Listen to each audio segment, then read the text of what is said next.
Appropriation 2015-16 Confirmation and Validation Bill, second reading. This bill is set down for committee stage next sitting day.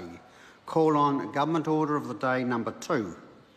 Taxation, Annual Rates for 2016-17 Closely Held Companies and Remedial Matters Bill, second reading. The Honourable Judith Collins. Mr Speaker, I move that the taxation annual rates for 2016-17 Closely Held Companies and Remedial Matters Bill be now read a second time. This technical tax bill continues the government's focus on improving, strengthening and updating our tax rules so that they continue to work well for taxpayers and for the government. This is a large and challenging tax bill. Many of the measures it proposes are complex and address the more technical parts of our tax rules and have, in the main, been welcomed by the private sector. The private sector is generally supportive because they recognise that we need to ensure that the tax rules continue to be fit for purpose. Tax rules must be responsive to change, they must work well in practice, and compliance costs must be minimised. The government believes that these principles are vital for the health of our tax system by promoting voluntary compliance and ultimately contributing to a stronger economy. There are 4 main groups of changes in this bill. To recap briefly, the first group of proposals are intended to simplify the look-through company rules and the dividend rules as they apply to closely held companies in order to reduce compliance costs for these taxpayers. While closely held companies typically have just a few shareholders, they are a significant proportion of the total number of companies in New Zealand. Look-through companies are, in the same way as a partnership of individuals, looked through for tax purposes. Income and expenditure is attributed back to owners and taxed at their personal tax rates rather than at the company tax rate. It is important that the tax rules apply as intended and that tax, as far as possible, has little impact on a business owner's decision-making. Therefore, the proposals in this bill aim to ensure that the decision to convert a small business to a company is not driven by tax considerations. The proposed measures aim to simplify the current rules to reduce compliance costs and ensure that the rules remain robust and true to their intended purpose. They include addressing a number of complexities raised through consultation with the private sector, as well as proposals to tighten the eligibility rules for an entity electing to become a look-through company. The result will be a much more workable set of rules, and the removal of some areas of our overreach will make the outcomes fairer for taxpayers. In its consideration of the bill, the Finance and Expenditure Committee made an important recommendation to include a transitional rule for look-through companies. This rule allows those companies that will lose their look-through status as a result of the changes to the eligibility criteria to be able to transition to ordinary companies without immediate tax consequences. This change will further improve the fairness of the rules. The second group of measures aims to bolster the rules around the tax treatment of interest earned in New Zealand by foreign lenders. Changes are therefore proposed to the non-resident withholding tax and approved issuer levy rules. They ensure these taxes apply consistently to transactions that are similar in economic substance. They include changes to the non-resident withholding tax rules to ensure they apply as intended to related party debt or arrangements that are equivalent to related party debt, and correcting anomalies relating to branch structures which can be used to remove the requirement to withhold non-resident withholding tax or pay the approved issuer levy. The third group of measures proposes various amendments to fine-tune the GST rules and ensure they continue to work as intended. They include taxpayer-friendly changes, such as enabling businesses to deduct GST associated with the costs of raising capital, and allowing partially exempt businesses to use an alternative apportionment method. There are also changes to fine-tune the rules around the zero rating of services provided in connection with land in New Zealand. And finally, the fourth group of changes proposes a large number of mainly technical amendments. While mostly remedial in nature, these measures are considered by the private sector to be of major importance to make sure the tax rules work well in practice.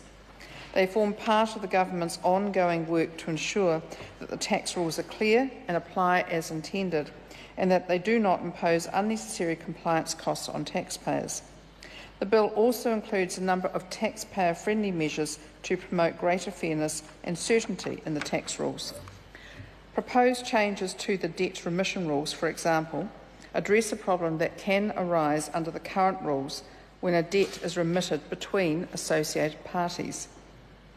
Debt remission refers to the extinguishing of a borrower's or debtor's liability by a creditor. The reduction of the liability is treated as taxable income because it increases the wealth of the debtor.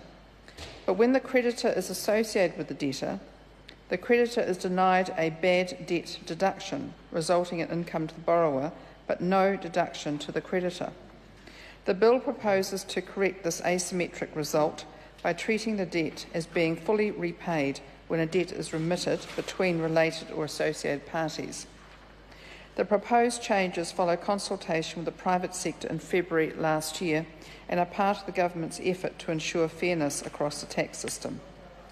I would like to thank the Finance and Expenditure Committee for simplifying and clarifying the legislation that codifies these rules.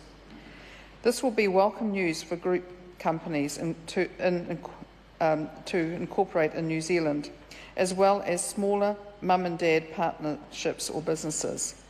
Other changes proposed in the bill include amendments to improve the consistency of income tax legislation with insolvency law, correct an overreach of the current land tainting rules affecting council-controlled organisations, ensure that the tax pooling and life insurance business rules work as intended, and ensuring the Working for Families tax credit rules work correctly.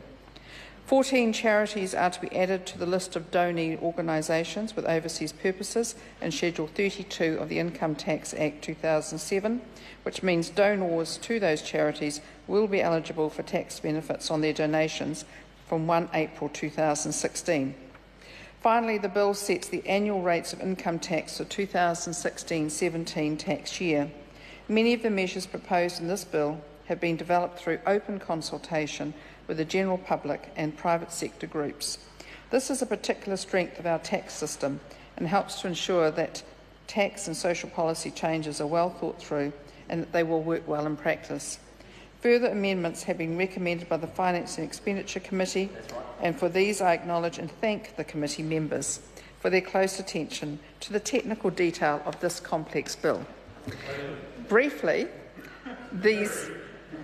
those recommendations include amendments to simplify or clarify the original purposes where this is possible.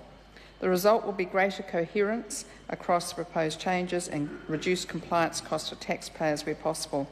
I would like to thank submitters whose feedback was considered by the Finance and Expenditure Committee. The bill has been improved by that feedback. In addition, I wish to advise that I shall introduce a supplementary order paper at the Committee of the Whole House stage. This SOP will introduce practical measures that will provide relief for people affected by the recent Kaikoura earthquake and subsequent aftershocks. It will ensure that businesses aren't faced with an unexpected tax liability as a result of receiving replacement insurance proceeds on destroyed capital assets.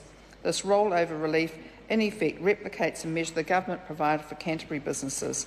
The SOP will also contain a number of changes of a consequential remedial nature to ensure the legislation operates as it is intended. I think it is fair to say, Mr. Speaker, that we live in a very dynamic period of technology-driven change. Every day there are constant challenges and opportunities to manage our affairs and do business differently. It is important that our tax system remains current and in tune with these changes.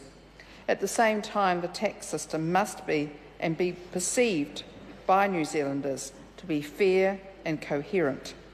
The proposals in this bill have been developed with those very important objectives in mind. I commend the Taxation annual rates for 2016-17, closely held companies and remedial matters bill to the House. The question is that the motion be agreed to. Call Michael Wood.